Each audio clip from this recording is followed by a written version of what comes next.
Good morning, everybody. It's nice to be here. Yeah, somebody said to me on the way in, could I get my black country accent going? So I'll try my best this morning to speak in a way you'll all understand. When I did that in Coleraine, they all wet themselves laughing. For those of you who don't know us, Ruth and I we grew up around here, obviously, and we both went to Dormston. And I grew up in Caswell Road, and then we moved. We got married, and then moved to Coleraine, which is in the very north of Northern Ireland. If you look at the weather map, next time you look at the weather map, and you see Belfast go straight north, and you'll eventually fall into the sea, and that's kind of where we are. Ruth and the kids can tell you about themselves if you want to ask them later on, other than to say that Ruth's just qualified as a nurse, which is amazing. We're immensely proud of her. The only downside of that is that when people were asking me what my wife did, I would say, oh, she's a student nurse. They would think she was about 20, which was a real compliment, because how could a man of my stature and size attract a 20-year-old? Hey. And so we're really delighted and proud of all that she's done over the last 3 years. If you're allowed to be proud of anybody, I'm immensely proud of my wife this morning for all that she's achieved. And I kind of spend most of my time these days as a kind of freelance musician, worship leader. I work a little bit with a church in Port Stewart, which is, you look out the back window of the church and you see the Atlantic Ocean. It's the most wonderful place just to be. I work there. It's a Baptist church. But over the years, a number of years ago, I felt the Father calling me just to go and work with churches that needed help in their terms of their worship. Music worship is such an important part of the culture of how we express our worship. And the Father kind of led me into that, and I spent the last 3 or 4 years just working with churches for specific seasons, helping them to develop what they do in music. So it's an exciting time to be involved in that. Other than that, I just go around teaching and playing and doing various things. And yesterday I spent the whole day walking around London on my own, because my wife and youngest daughter were worshiping at the altar of Gary Barlow. So she phoned me. She texted me at one point and said, "How you doing, darling?" And I just sent back a meal for one in Pizza Express, and that's all I had to say. So that's all I'm going to say this morning. I just have a whacking great big blister on my foot. So other than that, you could pray for healing for that if you would. If you turn to your Bibles, please, to John chapter 19. I want to just say something else as you're doing that. John chapter 19. For 7 years, I took a huge step of faith. I'd been working for a church in Coleraine, a large Anglican church in Coleraine, for about 12 years. And took a huge step of faith and felt the Father leading us out of that to go and basically set up a house of prayer in Coleraine. Coleraine the borough is very similar to Dudley. The town is probably the same size, or roughly around the size of Dudley town. Basically we were called to go and set up this house of prayer on this unit, this room above a shop. And for 7 years, Monday to Friday, every day, we would go in and we would pray for the community. That became my job for 7 years. There was no money in it. Nobody pays you to pray, unfortunately. But God was powerful in how he met our needs over those years. It was an incredible shaping time, an incredible understanding of the true heart of the Father for you. And just listening to and being told about the things you're doing for prayer, I want to encourage you. There's a lot of churches that make prayer an event-driven thing. So they'll go, we're going to do a 24/7 weekend, and they'll talk about how amazing that 24/7 weekend is. And those things are brilliant. But what's actually really, really key, and what I believe the Father's looking for, is people that make prayer a rhythm of their lives every day. Not just individually, but corporately. That you are, as a house of prayer, that you indeed become a house of prayer. You are a house of prayer as each individual. Houses of prayers aren't buildings. Houses of prayers are this. I'm a house of prayer. You're a house of prayer. But there's also this powerful thing that happens when corporately people get together and they make prayer the rhythm of their daily routine and their weekly routine. And it's not just an event thing for a limited period, but it's an ongoing thing. I have a friend in America who pastors churches, and he said he would rather pay on his staff to have intercessors than anything else, because it's the intercessors that bring the breakthrough. They're like the Air Force that come along, and they before the army ever goes in modern warfare, the Air Force will go in and they will bomb the living daylights out of an area, and then the infantry go in. If you like, the infantry are like the evangelists. The Air Force are like the intercessors. Because your job as prayer people is to see the breakthrough in the spiritual atmosphere, because until there's breakthrough in the spiritual atmosphere, you'll never see the breakthrough in the physical atmosphere. You can do as many projects as you want, but if there's no prayer, if there's not as much priority to prayer being given as there is to the project, you'll never see the true breakthrough of the project. You'll see something, but it's a full spiritual economy, because you won't see the true breakthrough until the intercessors, have seen the breakthrough in the spiritual atmosphere. That's the thing. Wherever Jesus went, he carried such a presence of God that wherever he went, the spiritual atmosphere just instantly changed, which is why you saw the kingdom of heaven breaking into people's lives wherever he went. And one of the things about being a house of prayer, being a group of people who strategically and intentionally begin to seek after the heart of the Father. And it's almost not to do with what he does. It's about him. It's about him. It's about him because he is our reward. Now, that's easier said than done. And in the 7 years that we did that, a lot of it was really, really tough. There'd been maybe 5 people in a room. I sometimes go to churches and I'll preach and I'll sing or whatever I do, and they'll say, oh, we're really sorry there's not that many people here this morning. There may be 30 people in the room, and I'll go, do you know what? I spent 7 years singing to a room with 3 people, so anything over 10 is always revival, you know? But there's something about that where the Father is saying, do you love me enough that you'll be willing to sing and do the same energy in front of 3 people? And then once in a while, he would let me lead worship in front of 3,000 or 12,000 or whatever it was. And it was the most amazing experience to do that. But most of the time, you were sitting in a room, just a handful of people, pressing in and saying, Father, would you come? Would you come? Would you come? Would you make Coleraine? Would you make Dudley? Would you make Sedgley your landing strip? Because we need your presence. I'm talking this morning about breakthrough. I'm going to talk in a minute about what we do before the breakthrough. But something just to encourage you is this, that sometimes what happens is we drive for the big events because you think that's the thing that's going to be significant. I was watching a show one day, one of these property shows on the TV, and it was talking about the values of houses. And the guy was presenting, and he said, you know, look at this house. It's a great house, but there's a leak from the pipe, from the guttering or whatever. He said, and if they don't get that leak dealt with, the drip dealt with, it'll eventually bring the wall will fall down. It'll be unsafe because they'll be sort of under whatever it is, undermine the water will undermine the foundations, if you like. And the Father spoke to me instantly about that, and he said, you know what? That's what this is all about. That's what your prayer thing is all about. It's not about the big gush or the wave. It's about the drip, drip, drip, drip, drip. Because it's the drip, drip, drip, drip, drip that brings the subsidence of the seemingly immovable obstacle. So suddenly somebody walks in and they push the obstacle, and you get to the point where because you've prayed and prayed and prayed and the drip, drip, drip has come, that somebody comes in and with their little finger they can push it over. Push that immovable obstacle over because the subsidence of the prayers of the people of God. So I want to encourage you this morning. This is a perfect sized building to be open all the time for people just to come in and out and pray. I want to encourage you this morning in what you're doing, that until you see the breakthrough, and I'm going to talk about this now, but that until you see the breakthrough, not to just keep pressing in, because it's the drips that bring the subsidence. It's not the big wave. The big waves will crash against the cliffs and the cliffs don't move. But you see that constant lapping of the water against the side of the cliff?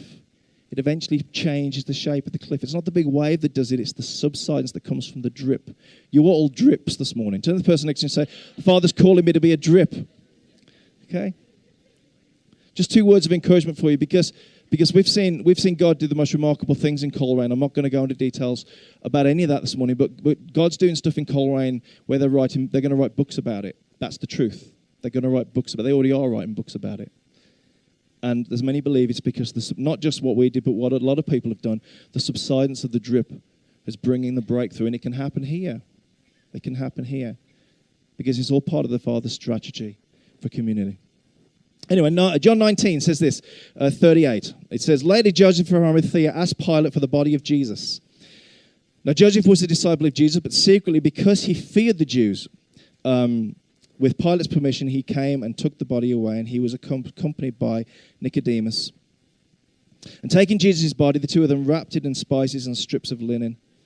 And this was done in accordance with the Jewish customs. And that place where Jesus was crucified, there was a garden. And in the garden there was a tomb that no one had ever been laid in.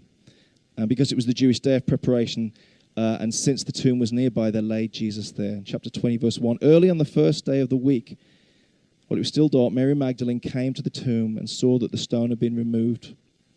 So she came running to Simon Peter and the other disciples and said, they've taken the Lord out of the tomb, and we don't know where they've put him. Father, we just bless you this morning, and we thank you for your word. And we thank you for your presence is here. We can really feel your presence here this morning. Of course, your presence is always here. We don't have to invite you to come. But, Lord, I pray you would give us a greater awareness of your presence here. And just take these words that I'm going to speak and use them to change us more and more into the people you're calling us to be. In Jesus' name. Amen. So anybody who's been around Christian culture for a while, the church for a while, will be familiar with Tony Campolo, I'm sure. He's written lots of books and said lots of controversial things. But he says this thing which a lot of people now know very well, this little soundbite where he says, it's Friday, but Sunday's coming. I'm not going to do an impression of him, but it's Friday, but Sunday is coming. In other words, it's a message of hope that we may feel hopeless right now, but you know what? The breakthrough's coming. That's what he says, doesn't he? It's like it's the idea that Mary goes to the tomb, that Jesus has been put in the tomb on the day of preparation, which many believe was Friday because it was the day before the Sabbath. Then, of course, they don't do anything on the Sabbath because they're resting, and then on Sunday morning, Mary comes and she finds the tomb is empty, and it's like, whoa, what's going on? And of course, with the aid of hindsight and the aid of Scripture, we're able to rejoice in that because it's a story of hope and truth and life because we know what happened. Of course, Mary didn't. The disciples didn't know what was about to happen. And so between Friday, when the trauma happens, and Sunday, when the breakthrough comes, this Saturday. My question for you this morning is this: what do you do when it's Saturday? What do you do when it's Saturday? In the very nature of my work these days, I work Sundays, and I'll often be gigging somewhere on a Saturday, and so Friday has become my Saturday. And Friday is very confusing to any guests who ever come and visit us, because we're walking around on a Friday and they'll be going, it's Friday, but it feels like Saturday. Everybody thinks it's a Saturday. My question to you this morning is, what do you do? What do you do when it's Saturday? Yesterday, I spent Saturday plodding around London. And on a Friday, I do the things that normal people do on a Saturday. But you see, for you, maybe today, it's easy when we all gather together like this and we're all making a noise and we're all calling each other on and we're encouraging one another. But when you go home and you sit at home and you're struggling, because for you it feels like Saturday, because the trauma has happened but the breakthrough hasn't yet come. And what do you do when it's Saturday? What do you do when it's Saturday, when you're on your own in your house and the breakthrough still hasn't come? When you're still grieving in your heart over that situation, when you're still walking or trying to deal with what you're trying to deal with, what do you do? I've been reading a book by an American pastor, a young guy whose young daughter tragically died of an asthma attack. And it was near Christmas, and he had to get up on the Christmas morning and speak, or the Christmas Eve or something, and speak about 7 times. And he had to speak all about how great God was 3 days after his daughter had died. And he tells a story, this very powerful, moving story about the journey of working through the grief and knowing that God is still on the throne, but the trauma of what he was going through was intense. How he never once doubted God's existence, but he had to work through what God was doing in the midst of this really, really painful situation. So what's it like when the trauma has happened? You've been diagnosed with a sickness, or your friend or family member has been diagnosed with that sickness, or there's issues with your job and you've lost it, or you might lose it. It's hanging over your head like a sword of Damocles. Your marriage is about to break up, or there's tension within your relationship, some crisis in your life or your faith. What do you do when it's happened and you're waiting for the breakthrough and saying, God, would you just deliver me from this? And nothing has happened yet. I used to be a debt coach with Christians Against Poverty. If you want to develop a ministry that will change your community, do with Christians Against Poverty in your church. It will profoundly change the way your church works and what happens in your community. It's a phenomenal organization.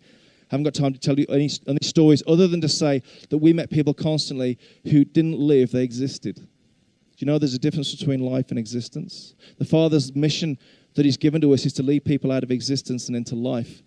But for a lot of people, they're in existence. The famous story, the really famous story within CAP circles, is of the woman, one of the first clients they ever met, who lived on a diet of cheap lemonade and custard creams because that's all she could afford. And she would get up in the morning and she would go to bed at night and she would do nothing in between, and she just existed. And I met lots of people like that when I was working with that organization. And the problem is sometimes when the trauma has happened and we're waiting for the breakthrough and we're sitting on Saturday, sometimes it's almost like we just exist. We don't live because everything seems to be in suspension. So there's 3 things I want to just encourage you with this morning. Now, my granddad, who was a great preacher, always used to say to me, Ian, don't ever give away how many points you've got, because if your first point's lasting 30 minutes, everyone's going to start panicking and sweating. But I'm not going to speak for too long because I'm on my holidays. So, hey, I'm supposed to be on my holidays. So here's 3 things for you this morning very quickly. What do we do when it's Saturday? What do you do when it's in Saturday? Number 1, it's about keeping on waiting. Keep on waiting. Isaiah 43 verse 31, the famous spiritual fitness verse. Those who wait upon the Lord will renew their strength, okay? The famous fitness verse. It's like Lord of the Rings, isn't it? In Lord of the Rings, you get this. Anybody who's seen the film Lord of the Rings, if you haven't, don't worry. If you have, it's phenomenal. It'll change your life. If you haven't, go and see it. It'll change everything about you forever. But Lord of the Rings, Gandalf is sitting in this huge tower, and he's facing certain death, and somewhere or other he summons up a moth. He whispers in a moth's ear. The moth disappears, and then suddenly at the key moment, this eagle swoops up. Gandalf jumps on its back and flies away and literally rises up on wings of eagles. But it's all about the wait. It's all about waiting. I have a friend called Ricky Cox. He's a bodybuilder, and he's works for the police. Well, he used to work for the police in Northern Ireland. He was an unarmed combat specialist and a sniper expert and all that. And we went to Thailand. He was on one of the trips. I do these, or have done for about 10 years, took mission teams to Thailand. And he came on one of the teams with us, and him and I were sharing a room.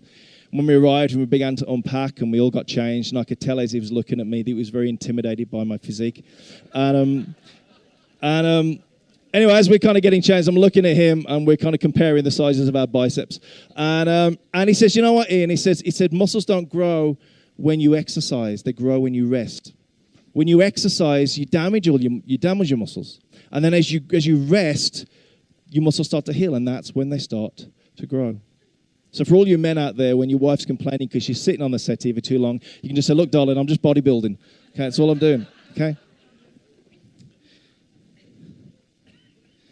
But you see, there's something really powerful about when we rest, when we wait, that strengthens us. But our ability to wait is only in direct proportion to our understanding of his heart. Maybe one day some scientists can actually write out a formula for that. That our ability to wait only is in direct proportion to our ability to understand his heart. Because if I understand what the Father's heart is about, even when his hand's not doing very much, I will understand that he's still for me. He's still faithful. He's never changing. He's never going to shift anything about how he loves you, about how he feels for you. He will always be the same. And that's what gives me the ability to wait. So when I was a youngster, I would come up to my house and I would run around the corner in front of the Concord Market. I don't know if it's still there. And I would wait for the 558, which I believe doesn't exist anymore. And I would know that eventually a 558 was going to come. Because why? Because it told me on the piece of paper that called a timetable. And I would look at the timetable and I would wait for 558 to come. And then it didn't come. And then 20 minutes later, 2 came at the same time. Yeah? But I knew it was coming because the piece of paper said so. See, we know all about God because these pieces of paper tell us.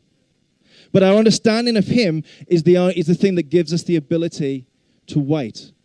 To know, the breakthrough hasn't come yet, but it's going to come. Why? Because he tells me so. He tells me it's going to come because he tells me he's faithful, because he tells me that he loves me, because he tells me that his heart never changes for me. So I'm going to wait patiently because in the end, he's going to bring the breakthrough.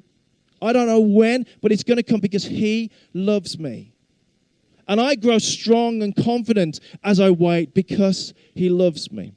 My wife was standing in the queue, and daughter, if you take that yesterday, and they waited. I don't know whether they were being patient or not, possibly not. I wasn't there. But all I know is they waited patiently to get in because they had a piece of paper called a ticket that said you're going to get in. And they just had to wait till they got in. Now, there were lots of people that pushed in front of them, and they paid extra to get priority entry. So I think there was a bit of a fight going on. Ruth said to me, there's something kicking off, and I thought, yeah, and I bet you're at the center of it.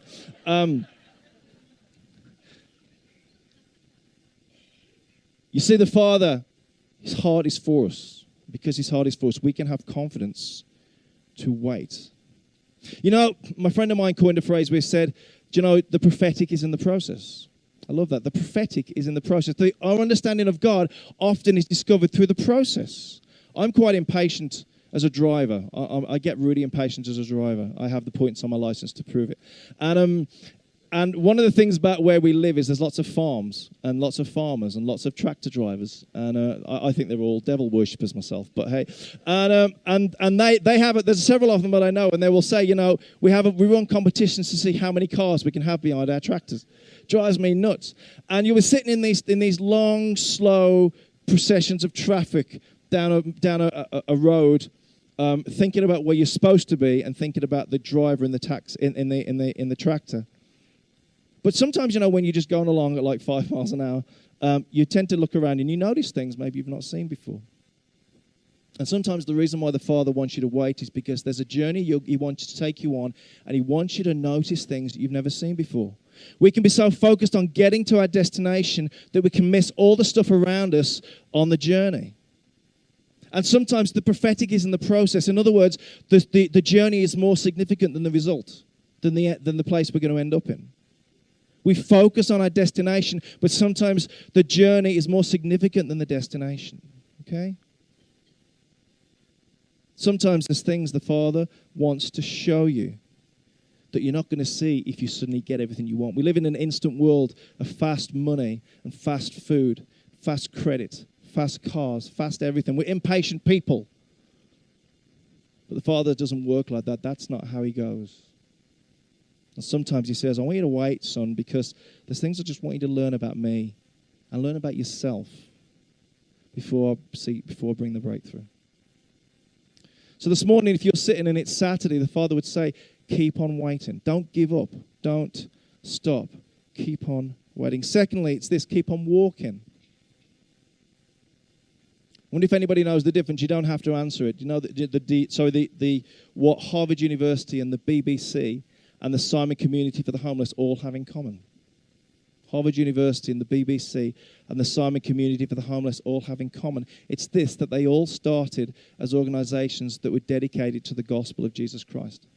The BBC was brought into existence to present the gospel, to give out and communicate the gospel of Jesus. They have a plaque on the wall of the old BBC building which pretty much says that.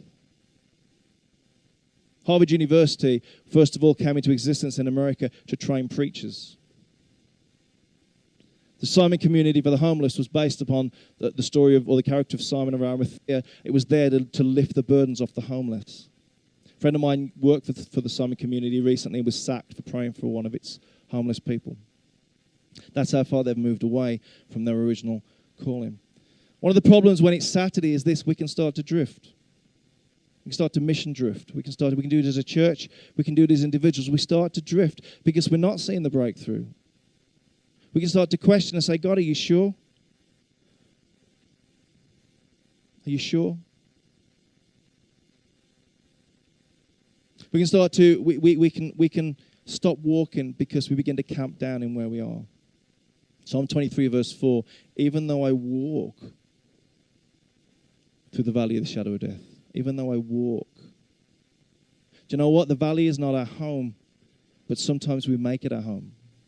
Sometimes we choose to make the place that's not supposed to be where we're supposed to live. That's what we make our home. There's lots of different kinds of valleys, aren't there? There's valleys of despair and dryness.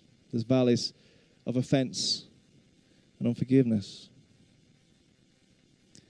There's valleys of disappointment. There's valleys of unfulfilled expectation. Sometimes we feel like it's Saturday because we've not seen the breakthrough, but we've chosen to camp out in the valley.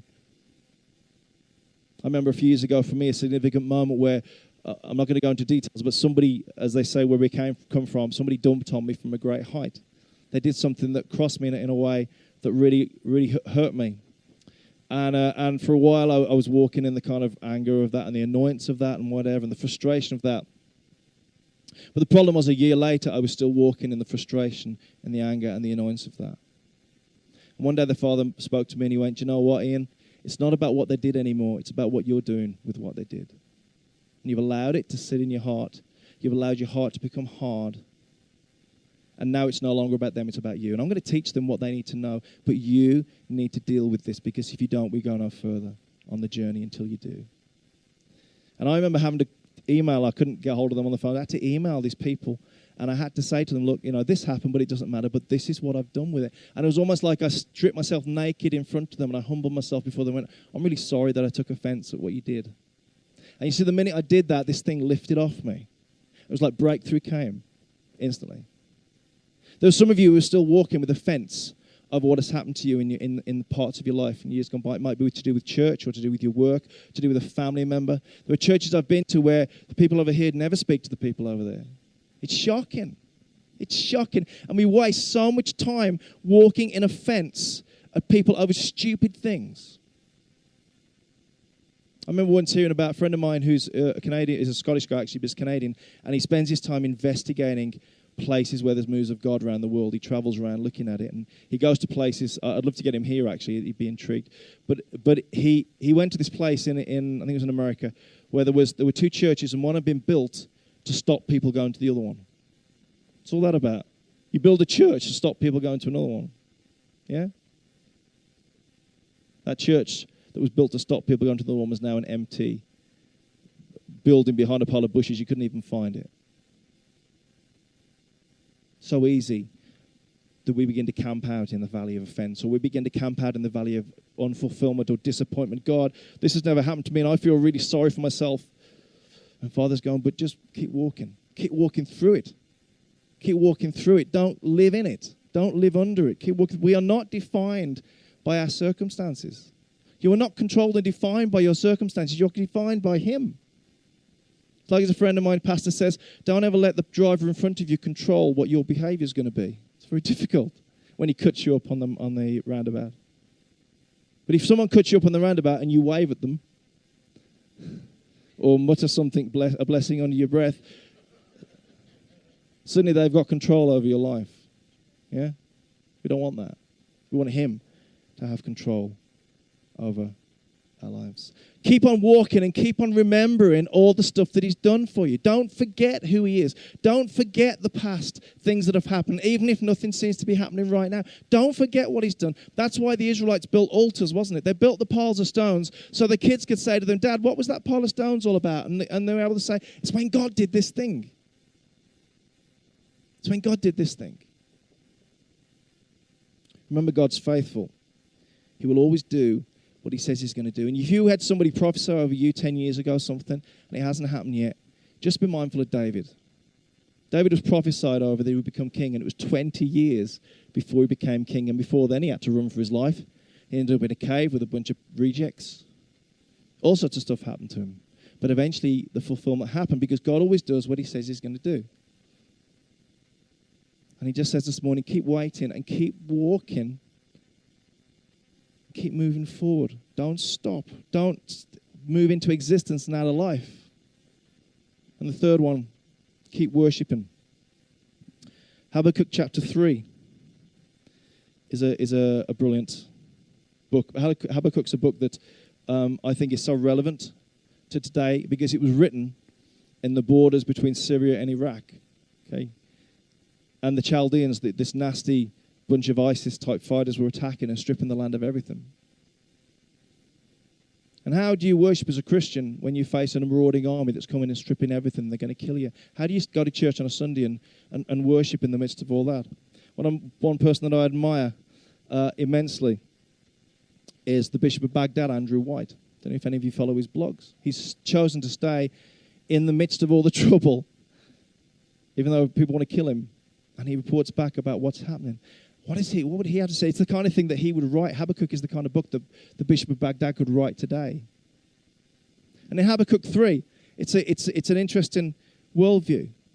Because the Chaldeans, everybody's come along, they've stripped everything, they've attacked them, they've destroyed everything. And of course it says that the famous bit that we know, though the figs don't bud, and there's no grapes in the vines, the end of chapter 3, there's no olives, the field's got no food, yet I will rejoice in the Lord. But the bit that I actually love more is the very, very first part of Habakkuk 3, verse 1.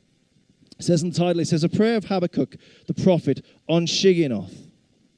Then he says, Lord, I have heard of your fame. In other words, he's remembering, yeah? He's remembering all that God's done. Lord, I've heard of your fame. I stand in awe of your deeds. Would you renew them in our day, and in our time make them known, and in wrath remember mercy. So he's remembering.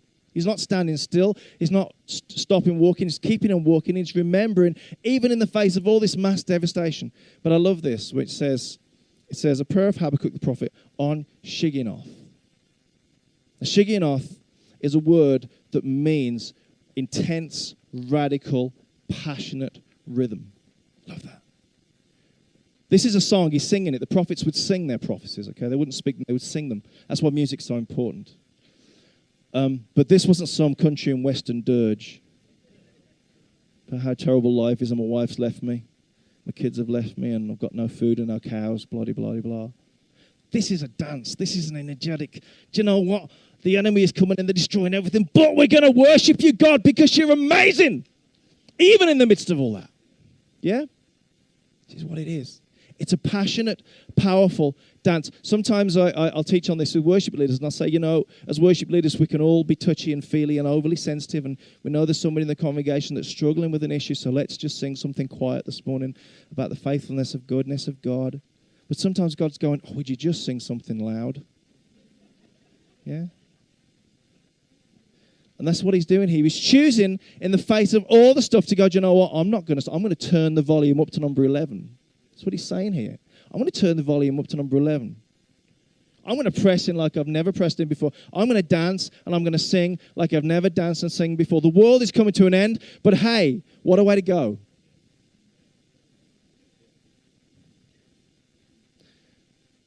Worshipping, choosing the Shigionoth instead of the sulk.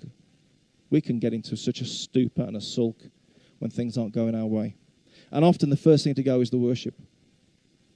One of the good things about Church of Ireland or Anglican Church, and I worked with the Anglican Church for 12 years, and I would say to them, one of the best things about the prayer book is the fact that when you're not in the mood for it, it tells you what to do. It gives you all the words you need. When you're not in the mood for dancing, it gives you the steps anyway. The challenge of a less formalized form of worship, like here, I guess, is if you have a Sunday when nobody's in the mood, it's like pulling teeth. Trust me. I've been there and I've led so many of those pulling teeth services. Like, I'm just going to go home. I'm just going to watch songs of praise.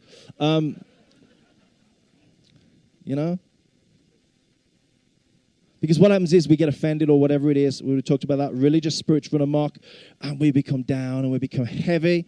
And it's like, cast off that heaviness. It doesn't define you. That's not who you are. Psalm 67, verse 3. Psalm 67 is my favorite psalm. It's the template. It's the map to breakthrough and to revival. It says, Lord, would you be gracious to us and would you bless us and would you shine your face upon us that the people would know your ways and your deeds. And then it says this, verse 3, let the peoples praise you. That word praise is the word yada. There were 7 words for praise, Hebrew words for praise in the Old Testament. None of them are about praising from deep on the inside where nobody can see. None of them are words for putting your hands in your pockets and your heads down.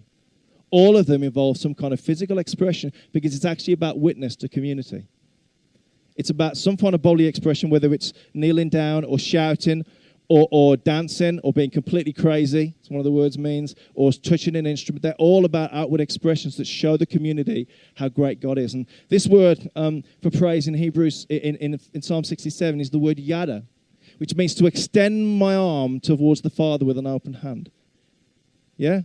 See, doing this isn't some crazy, radical, charismatic thing. I love to say this to Presbyterian, conservative Presbyterian churches, that when you raise your hands in worship, it's not some kind of radical, crazy, charismatic, Pentecostal, nutty thing. It's actually a biblical mandate given to us in Scripture loads of times. One of the interesting exercises for you to do, if you want to, is go and every time you find the word praise, look up which version of the word praise it means, because it helps you to understand a little bit more what the psalmist is saying. But this is the thing. It's like, here we are, we extend our hands. So you read about it in Genesis 29, where Jacob's got 2 wives. He's got Leah and he's got Rachel. Leah can't have any kids and she's really depressed and feels really unloved. And then the father gives her 4 children. I'm not sure if that's a blessing or not, but he gives her 4 children. And then she says, now I will yada, the father. She extends her hands in praise. Why? Because she says, he has delivered me. Because he is the one that I look to for my deliverance. And I'm going to bear witness to that. Another brilliant example is Jehoshaphat. When Jehoshaphat is fighting an overwhelming enemy, God says, send out the worshippers. So they send out the worshippers, and the worshippers form a line, and they begin to yada. They begin to lift out their hands because they say, we can't win this battle, God, but you can. And the enemy is thrown into confusion. I love that. There's so many. I could spend ages talking this morning about examples of where praise brings confusion to the enemy. You want to see Sedgley radically change? You start depressing in worship in Shigionoth. You start to make this place a pumping house of prayer. It's not about style. It's none of that nonsense. It's purely about doing the spiritual things, the spiritual strategies that the Father's laid out for us in Scripture. You've got to find them. Two good friends of mine called Ivan and Gillian, they live in Coleraine, and Ivan is about, I don't know, late 50s, and he's got liver cancer. And because I would travel an awful lot on a Sunday, one of the rare Sundays, Father's Day last year, I was in church with Ruth. We were at that point, the Vineyard Church in Coleraine, large church, and for some reason, I'm a large church, it's literally 1,000 people in the congregation, and she somehow is sitting in the row directly in front of me, in the seat directly in front of me, and she turns around at the end and sees me, and she went, Ian, Ivan's got liver cancer. She starts to cry. And then she said, would you come to our house on a Wednesday, every few weeks, and lead us in worship in our kitchen? So a year later, every 4 or 5 weeks, just around the time he's having a scan or having some treatment, I'll go around the house. There's maybe 5 or 6 of us in the kitchen. And for an hour and a half, we will just worship together. And Gillian will stand and she will dance around the kitchen. And the spirit of heaviness that was on her lifts off. And it's like every time we go, we do yada. In the face of this overwhelming thing, we raise our hands and we go, God, but you're still amazing. You're still great. It's such a moving thing to do. It's such a privilege to journey that with them. I don't know what Ivan's outcome is going to be because it's not great right now. But we've learned so much on the journey. I've learned so much on the journey. The prophetic has been in the process of that. And it's powerful watching what God is doing in that family, in Ivan, this man who's lost so much weight, and it's not great at the moment for him. But do you know what? There's some significance, incredible significance of God in the journey that we're going. If nothing else, it's the only time I've ever met a family who, when cancer has come upon them, they haven't fallen apart and they've gone, do you know what? We're not just trusting God. We're going to actively, purposefully, strategically worship him in the face of this. In spite of this, we are not going to be defined by this cancer.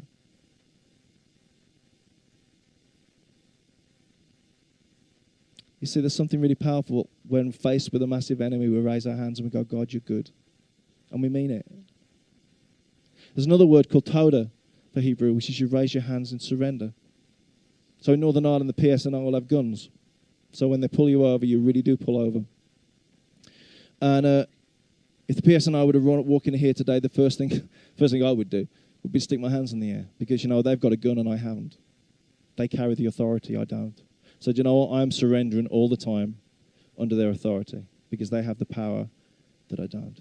When we raise our hands in worship, we raise our hands in surrender and we say, God, you have the power.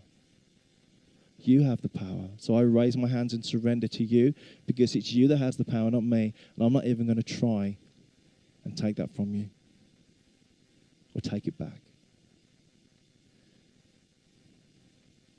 So what do you do on a Saturday? What do you do on a Saturday? If you're here this morning, and it's great when we're all gathered together, but when you get home and you shut the door today, and it's you, and it's Saturday, and the breakthrough hasn't come yet, what do you do? Well, this morning I believe the Father would say, keep on waiting, because it's going to come. And while you wait, remember all that I've done, and let that fill you and let that strengthen you. Keep on walking. Don't stop. Don't exist rather than live. Keep living and live more and more. Don't stop moving forward. And don't stop worshiping. When you're on your own, don't stop worshiping. In the face of cancer, in the face of betrayal, in the face of unemployment, don't stop worshiping. In the face of tragedy, don't stop worshiping. Push in even harder. Push in even more. Because the breakthrough is going to come. It's going to come eventually. Because he tells us it's going to come. But until that day, keep on keeping on. Amen.